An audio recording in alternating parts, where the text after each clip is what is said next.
¿qué es considerado pérdida auditiva? Pérdida auditiva cuando tenemos ya daño a nivel del oído medio, ya las células que están dentro del aparato auditivo están ya desgastaditas. Entonces ya ahí comienzan a tener varias dificultades en entender, en lo que se le está, digamos, hablando, diciendo, o muchas veces en escuchar ruidos a nivel de frecuencias, ya sea graves o agudas. ¿Por qué se da? Por algún daño, como te estoy explicando, pero también hay causas ya, digamos, fisiológicas, alguna otitis o algún golpe que se puede puede haber generado. Entonces por eso es importante, digamos, tener en cuenta muchos de los síntomas que se van presentando, porque a veces ignoramos y resulta que vamos teniendo pérdidas auditivas o pérdidas, digamos, de esa facultad de oír y la pasamos por alto. Muchas veces las personas que trabajan mucho con audífonos, los DJ, aquellas personas que trabajan en el tema del pavimento, de romper pavimentos, que trabajan mucho con audífonos, exactamente, que trabajan con sus diademas, ellos manifiestan a veces rasquiña, zumbidos. ¿Este tipo de trabajos son perjudiciales y generan algún tipo de implicación para la pérdida auditiva? Pues sí, es que hay cierta, bueno, como te digo, los diferentes sonidos a nivel, digamos, del ambiente tienen las frecuencias o intensidades en las que las podemos estar escuchando. Entonces hay determinados tiempos de exposición a esos sonidos. Por eso ya, digamos, a nivel laboral existen unas tablas de riesgo y atenuaciones, y por eso en ciertos trabajos se debe utilizar protección auditiva. Y ya por la ley, digamos, laboral, deben todas las empresas exigir la utilización de la protección.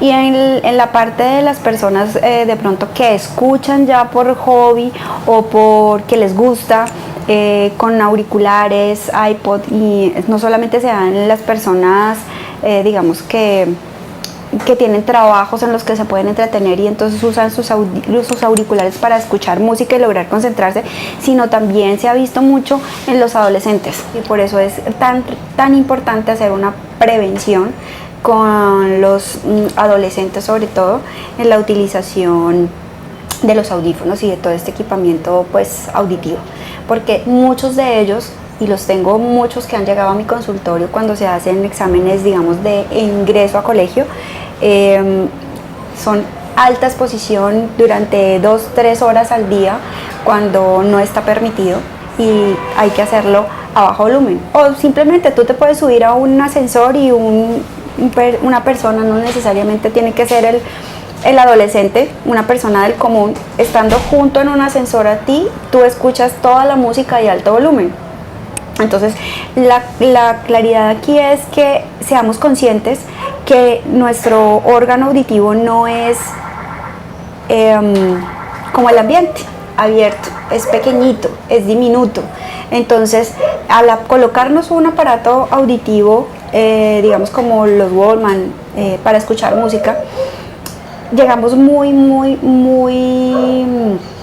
cerca al tímpano, entonces está una alta exposición, y como es un conducto cerrado, pues va a haber mayor amplificación, y donde va a haber mayor daño y mayor esfuerzo.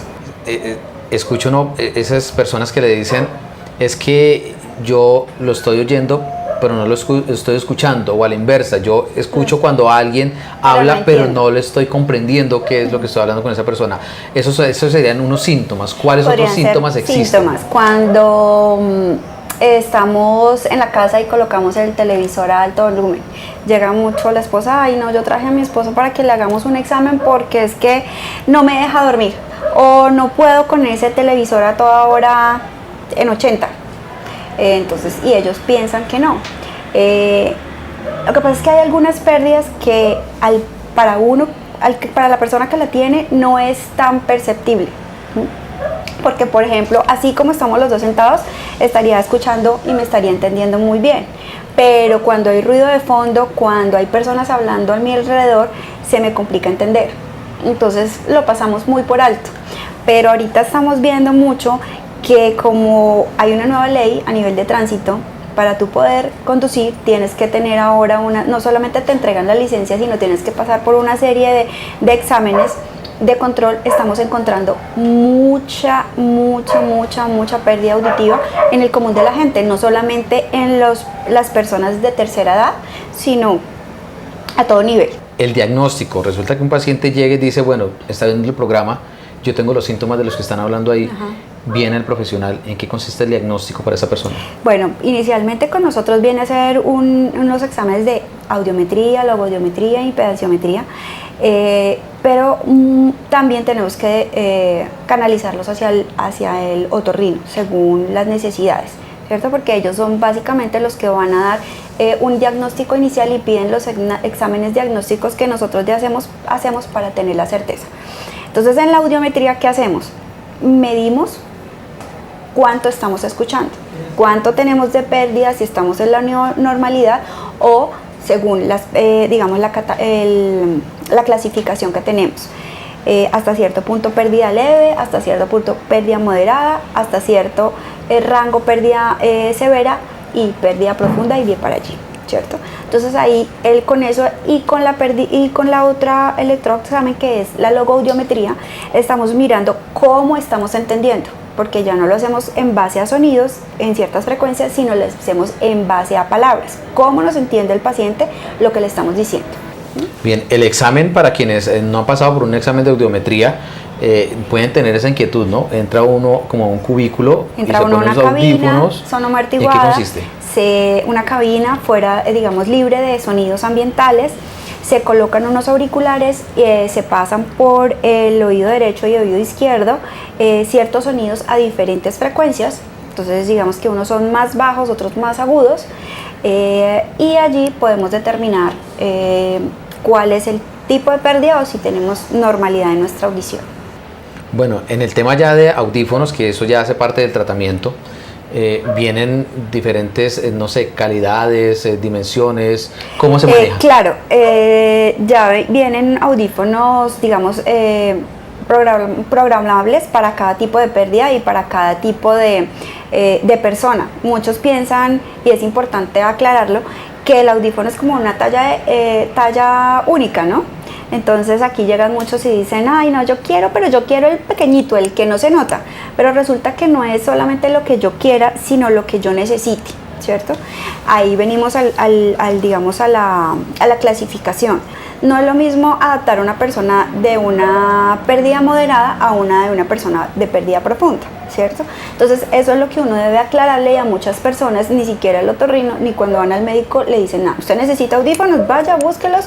Y ya, cuando ellos llegan con esa expectativa de que es el más pequeñito, o ay, es que mi vecino tiene una cosa como un camarón, una cosa. Ya no están viniendo así, están viniendo muchos más pequeñitos, de colores muy disimulados que casi no se notan.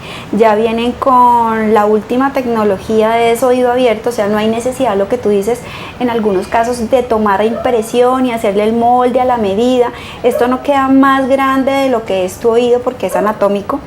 Entonces hay gran variedad de dónde escoger, con mucha tecnología, o sea, lo último de punta para que puedas tener una calidad de sonido muy parecido a lo natural. Bien, hemos hablado de la pérdida auditiva frente al hecho de los ruidos, de las personas que trabajan con ruidos, con audífonos, pero viene el otro tema también, que son los cuerpos extraños. Entonces, aquellas personas que acostumbran a limpiarse los oídos con algún tipo de hebilla, de metales, las llaves, utilizan palillos, cualquier elemento extraño se lo introducen. ¿Eso puede dañar también el oído? Claro, puede romper la membrana timpánica, y entonces ahí hay también muchas veces pérdida auditiva, porque la membrana timpánica es la que nos ayuda a proteger esa parte de oído medio y de oído interno de esa parte externa. Lo mismo que aquí cabe hablar de los cuidados que debemos tener. La gente piensa que la cera es suciedad, pero la cera no es suciedad, la cérula es la cera que nos produce el oído la produce nuestro propio cuerpo y es protección contra el viento, contra el agua, contra organismos extraños que se pueden introducir en nuestro oído y causarnos de pronto daño. Igual, la no utilización de copitos como toda la gente cree. Guárdense esa plática para otra cosa porque los copitos no son tan buenos. O sea, si lo hacemos en la parte externa, vaya y pasa. Pero si lo hacemos como lo vemos en muchas veces, que eso es como hasta que si nos cruzara al otro lado y resulta que podemos lastimarnos. Lo mismo que tú dices, los palillos, el lapicero, la pinza, la llave de la moto, y no tenemos en cuenta que nos podemos causar una grave infección porque no solamente es meternos cualquier ¿cómo se llama? Elemento, sí, elemento o cuerpo extraño, sino que no tenemos en cuenta que todos esos cuerpos extraños vienen con bacterias infectados y nos pueden producir una otitis muy severa que puede supurar, que puede reventar el oído, y ahí tenemos nuestro problema. En el caso de los niños, porque hemos hablado, el desarrollo del tema ha sido particularmente con los adultos, pero cuando tenemos niños pequeños, ¿cómo identificar que un niño viene con algún problema auditivo? En el caso de los pequeños. Ponerle mucha atención cuando empiecen en ese proceso de desarrollar su lenguaje. Nosotros tenemos o nacemos con el aparato auditivo supuestamente bien, ¿cierto? ¿Cómo podemos saber? Cuando los niños identifican las fuentes sonoras, ¿cierto? Que si se cayó en la parte de atrás la tapa y él hizo el giro y vio y ubicó la parte de, digamos que el sonido, podemos decir, bueno, el chico estaba escuchando. Si nos obedece órdenes, así sean cortas, a su año y medio, 2 años, si vemos que el niño está muy concentrado viendo televisión y se cae algo al lado y ni se inmuta, párale bolas, porque algo está pasando. Decir que como padres de familia, lo que nos sugieren ustedes los profesionales es, digamos, que realizar una autoevaluación en casa para determinar si el niño tiene un si vemos que no hay reacciones, que tú le aplaudes al lado y no hay reacciones, que de pronto su lenguaje a los 2 años, digamos máximo, que ya estamos empezando del año y medio en general, habla adquiriendo el lenguaje, porque el lenguaje no nacemos con él, lo aprendemos, y cómo lo reconocemos o cómo lo aprendemos escuchando lo que nos están diciendo. Entonces, si no tenemos, digamos, esos avances y vemos que el niño no habla mucho o es muy calmado, no interactúa mucho, consultemos. Es mejor consultar a muy temprana edad que cuando ya está muy grande. ¿El problema auditivo también puede ser genético? También puede ser genético. Sí, puede ser heredado también. Como puede ser heredado, como puede ser por alguna patología específica, como puede ser por gripas mal cuidadas. Algunas veces las personas que se hacen remedios caseros, ¿cierto? Que le dicen, ay, se me entró el agua en la piscina, entonces, no, caliente un poquito de agua en la boca y se lo echa que ahí le sale. Pues todo eso hay que tener cuidado, y con esos remedios caseros y no automedicarse, Jade, porque muchos que dicen, ay, no me duele el oído, entonces yo me eché una gotica de mi vecino. Es que mi vecino tenía eso y entonces yo me eché la gotica y a mí me sirvió, o a mí no me sirvió, pero después de eso me comenzó el dolor de oído más intenso, me supuró, me sangró, etcétera. Entonces no todo lo que me puede pasar a mí le puede servir al de al lado. Doctora Marcela, muchas gracias. Con todo gusto, Jade.